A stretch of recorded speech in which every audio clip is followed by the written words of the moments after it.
Muy buenos días, martes 9 de diciembre y titulamos nuestra columna de hoy día 729 del insulto como estrategia al león que muerde.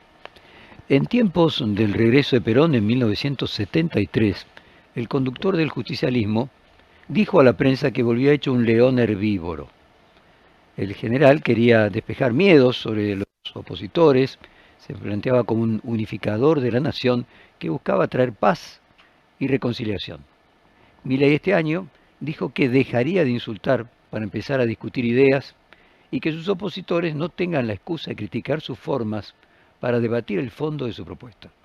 Más allá de unos cuantos deslices, el presidente cumplió mayormente su promesa, pero lejos de convertirse en un pacificador o un defensor de las formas, avanzó rápidamente en su transformación de todas las esferas de la vida política, económica y cultural del país. El león, animal que utilizó tanto Perón para su metáfora como ahora Milei para construir una simbología de audacia y fortaleza, cuando caza, se mantiene en un estricto silencio. Evidentemente, Milei, para avanzar en su motosierra, en un sentido amplio, debe cambiar sus formas. Y lo hizo. ¿Por qué no lo hacía antes? ¿Es todo parte de una gran estrategia? ¿Qué rol tienen las formas en la política? El hecho de que Milei haya dejado de insultar hizo que cuide al resto de las formas institucionales. Vamos a intentar contestar esta y otras preguntas, pero primero vamos a recordar la promesa de Milei de dejar de insultar con el siguiente recorte de un discurso en el que hizo esta declaración. Fue en la Fundación Faro, dirigida por su ideólogo Agustín Laje. Esto fue agosto de 2025, 48 segundos donde Milei promete dejar de insultar. Recordémoslo.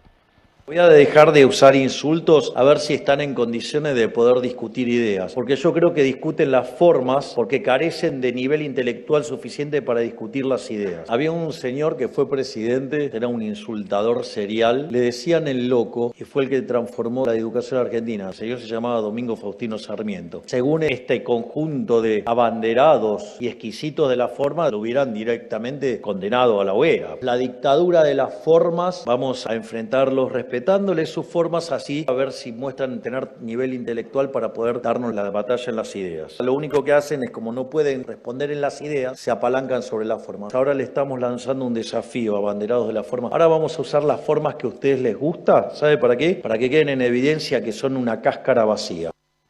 Cáscara vacía, ¿no? Y es una muy buena columna de Joaquín Morales Solá el 6 de agosto en La Nación, es decir, un día después de que el presidente hiciera esta promesa. Joaquín repara en un aspecto muy interesante de la palabra de Miguel. Él dijo: voy a dejar de usar los insultos. El término usar refiere a algo que se hace voluntariamente. Se usa una herramienta, una prenda de vestir, para expresar determinado tipo de estilo o formalidad ante la situación social, o se usa una expresión para un contexto particular. Ahora, usar insultos refiere a una actividad con cierta planificación y voluntad. ¿Por qué un presidente usaría insultos para gobernar? El uso sistemático de la agresión verbal no es una simple manifestación de temperamento, sino una táctica consciente de deslegitimación del adversario o guerra cultural, cuyo objetivo central, tal como lo propone, es destruir la reputación de los interlocutores para que dejen de ser interlocutores válidos ante la opinión pública. En la teoría de la comunicación, esta práctica se enmarca en la construcción de una agenda negativa. El presidente, al ser principal emisor en el ecosistema mediático, el greenkeeper central, utiliza el poder presidencial para monopolizar el debate. Los insultos actúan como un marcador de identidad, una táctica de framing, de encuadre, al descalificar al oponente con términos peyorativos como ensobrados, parásitos, zurdos de mierda. El presidente no debate las ideas, sino que define la identidad moral del otro. Esta técnica busca desplazar la atención de la gestión, el qué, a la moralidad del quién, el interlocutor. Según Murray Elderman, en su obra seminal The Symbolic Use of Politics de 1964, la política a menudo consiste menos en la resolución racional de los problemas y más en la movilización de simbolismos y mitos.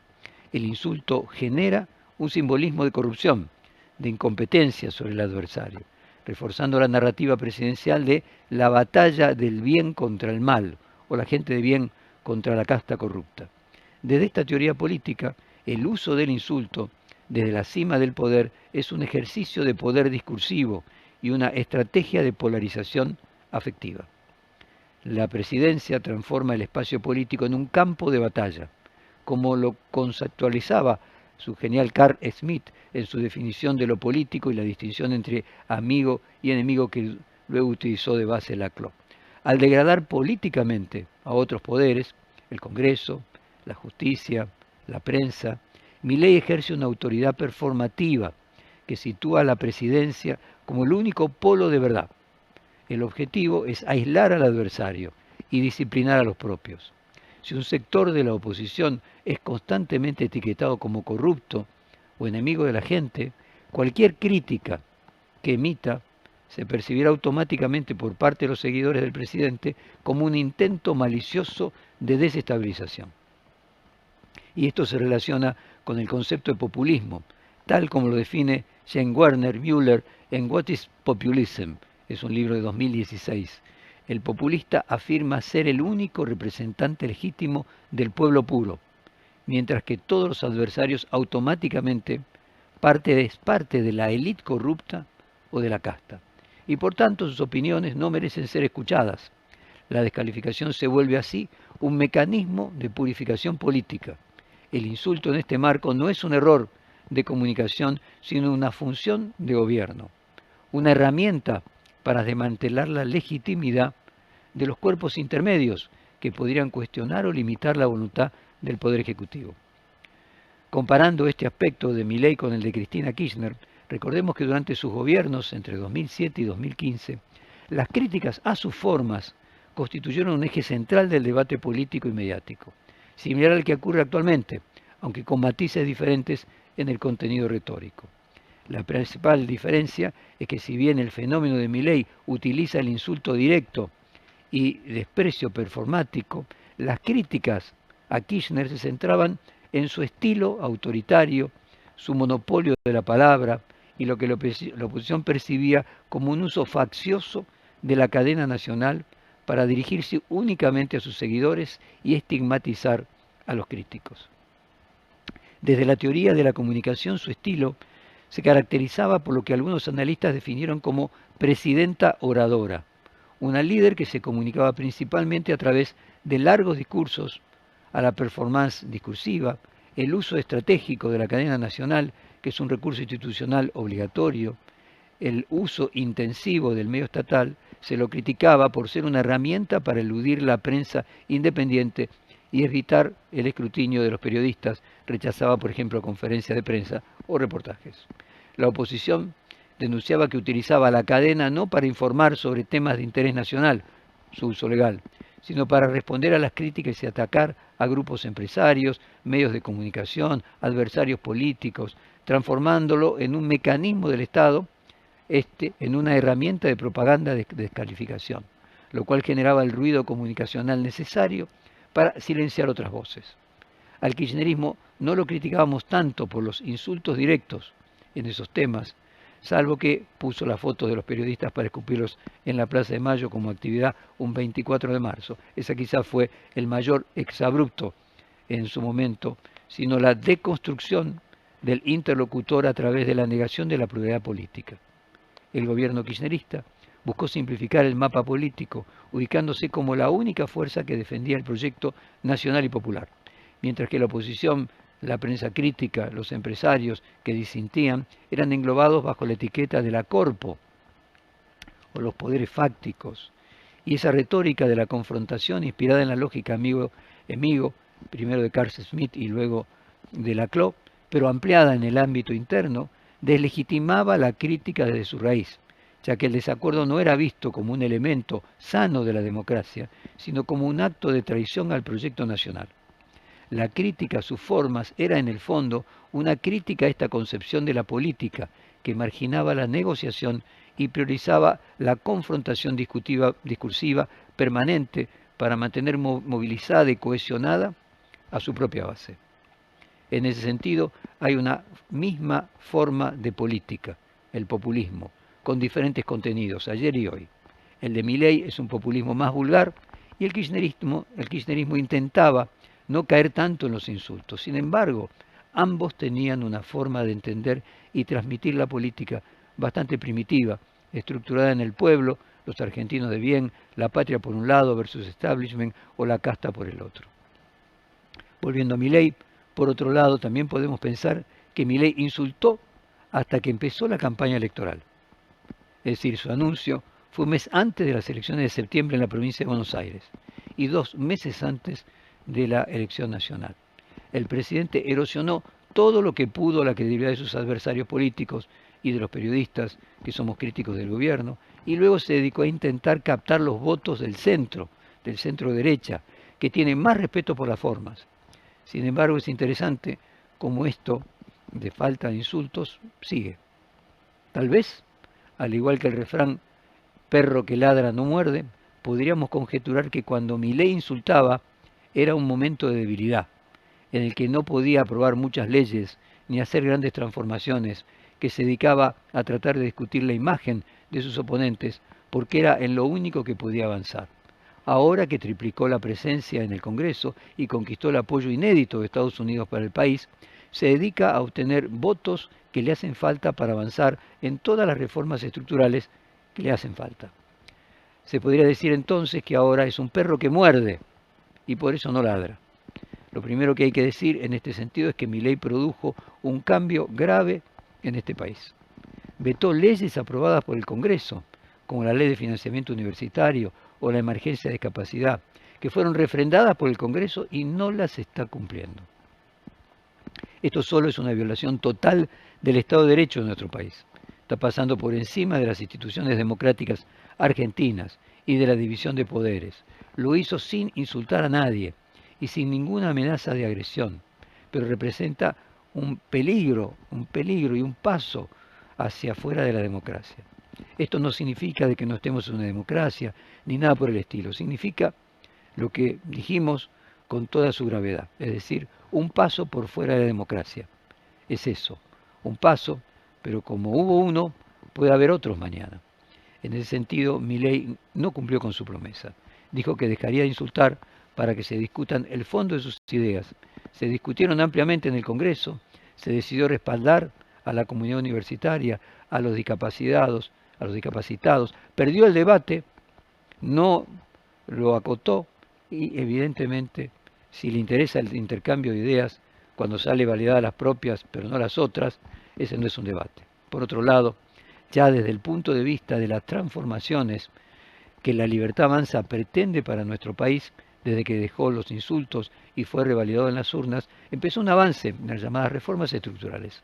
Milei avanza con la reforma laboral, una apuesta audaz teniendo en cuenta que está enfrentando al sindicalismo argentino, uno de los más importantes y consolidados del mundo. Enfrentará a quien hirió de muerte en el gobierno macrista en el 2017, y lo mismo podríamos decir del gobierno de Alfonsín con 13 paros generales. Luego que el expresidente, en el caso de Macri, decidiera avanzar también con la reforma laboral y con la previsional. Bajar costos patronales, terminar con las indemnizaciones como las conocemos, elevar la jornada laboral y avanzar contra los convenios. Si Milei logra avanzar en estas reformas, cambiará drásticamente las condiciones de trabajo de la mitad de los trabajadores de este país que se encuentran dentro del mercado laboral formal. En materia de alineamiento internacional, Milei introdujo un importante cambio en nuestro país.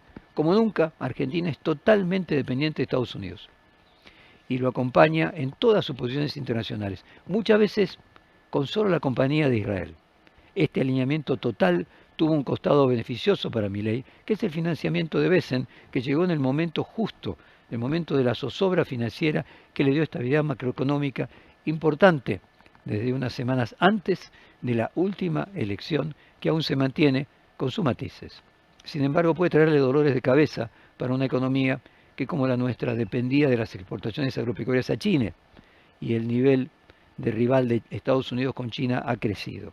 Esto se refleja, por ejemplo, en la licitación de la hidrovía. Milei prohibió que una empresa estatal, como son las chinas, pudiese participar de la licitación para congraciarse con Estados Unidos.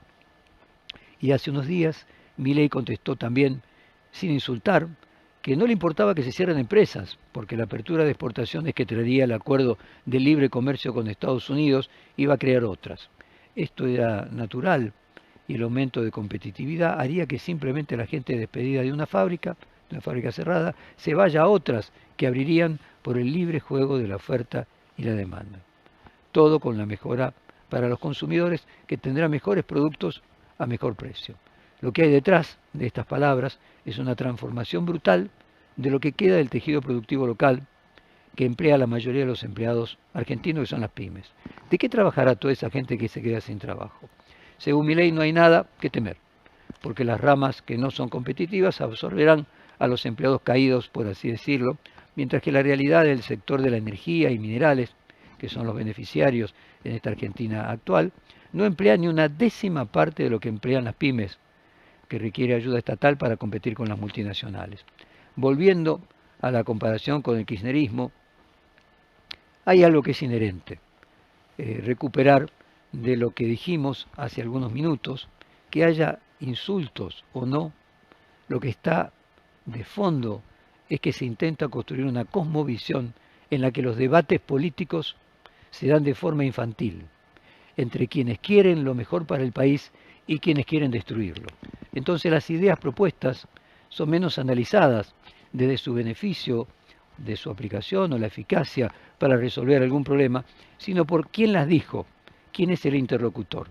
Para el mileísmo, el kirchnerismo es siempre una fuerza política dedicada a dilapidar los recursos del Estado para comprar votos y quedarse en el poder y seguir robando.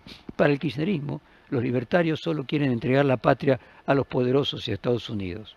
Nadie reconoce la verdad en ningún diagnóstico o idea superadora. La realidad es que a Milei también dilapida recursos en el Estado, como por ejemplo para mantener el dólar barato y comprar votos a su manera. Y el kirchnerismo también ajustó y entregó recursos como los de Vaca Muerta a Chevron, si es que la palabra entregar corresponde, que es una multinacional. Milei dejó de insultar, lo que es algo para celebrar. Ahora podría avanzar por el mismo camino y dejar de demonizar a los adversarios, a los periodistas, para producir un debate sobre lo que se viene justo. Podría él recibir, por ejemplo, al gobernador de la provincia de Buenos Aires, que gobierna la más grande del país, por lejos, para escuchar los problemas de los bonaerenses y avanzar en acuerdos como lo está haciendo con el resto de los gobernadores. El genial escritor inglés George Orwell dijo que no hay que respetar las ideas del otro, hay que respetar al otro. Las ideas hay que cuestionarlas, atacarlas, probarlas. Si sobreviven es porque son grandes ideas que podrán ayudar a todos. Si hay que respetar al otro, porque por definición es un semejante, otra persona, y eso, por el solo hecho de ser así, merece un trato respetuoso. Ese es el cimiento de la sociedad. Tal vez ese sea el verdadero cambio que implique una nueva etapa de la política argentina y, como dijimos en nuestra última columna, los libertarios sean la última fase de la grieta y por esa razón la más decadente. El nuevo mito, este nuevo Milei, con su estilo refinado, sin insultos, son una impostura que esconde el avance de muchas de sus medidas más impopulares. Así que nos vamos con una canción de Los Redonditos de Ricota titulado Blues de Artillería, en la que retratan la vida de un personaje mencionado como el as del Club de París, sin que el protagonista no tenga las mejores intenciones. Escuchémoslo. Sos el as del Club París. As, lo tuyo no es el rock, rock, rock, rock. Cierran los bares, ¿por dónde van? Tu breto y tus ojos grises. Yo no soy de aconsejar, pero estás jodiendo al personal.